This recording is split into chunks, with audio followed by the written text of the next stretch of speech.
Hello दोस्तों मैंने एक बार ये चीज़ देखी यहाँ नीचे मतलब प्लेन्स में आके लोगों ने क्या कर दिया। ना हमें प्लेन्स में जाना, प्लेन्स में रखो, चलो देहरादून में रखो हमें, चलो उन्होंने कहा ठीक है। अब अपनी खेती जो गांव की खेती है वो तुमसे हुई नहीं जब तुम गांव में रहे, ठीक है।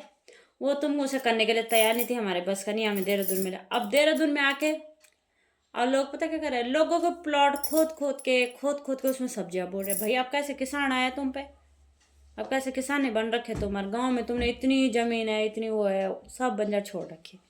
चाहे इसमें मैं ही क्यों ना हूँ, मैं एक मेरा आदत है, मैं औरों को नहीं बोलती, मैं अपने आप भी बोलती हूँ। देखो हमारे गांव में इतनी ज़मीन है, हमने कर रखा काम, ठीक है।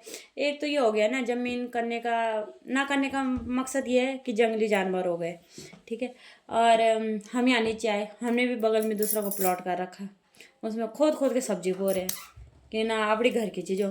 अच्छा गाँव में थे तब कहाँ गए थे हमारी वो किसानी यार, भगवान जाने कहाँ गए थे उस टाइम हम इतने किसान बन के।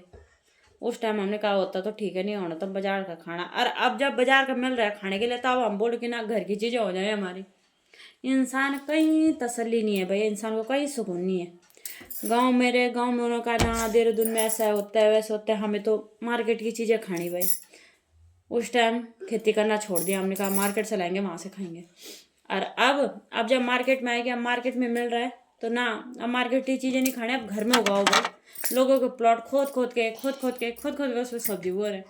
कैसे किसानी जाग रखी हम पे तब क्या होगा दगड़ियों, क्या बोलूँ। आज जब ये लोग जो का प्लॉट लेने आए वो अपना घर बार बने दिला है, तब कहाँ जाने हम उन सब्जी बोना था, तब कहाँ जाले हमारी वह किसानी। मगर अभी तुम यकीन नहीं कर लिया, मेरी वो हराई मूली आलू और वो लहसुन पालक धनिया सब बो रखा वहाँ। और गांव में हमने भगवान तभी तो बोल रही भैया कुछ नहीं हो सकता हमारा, जब बाजार में मिल रहा खाने के लिए तब हम घर की चीज़ें उगा रहे, और जब घर में उगाना था तब हम बाजार की चीज़ें ले गए। कलयुग है कलयुग। तुम्हारे साथ भी होता है दोस्तों ऐसा? कमेंट करके बताना मुझे।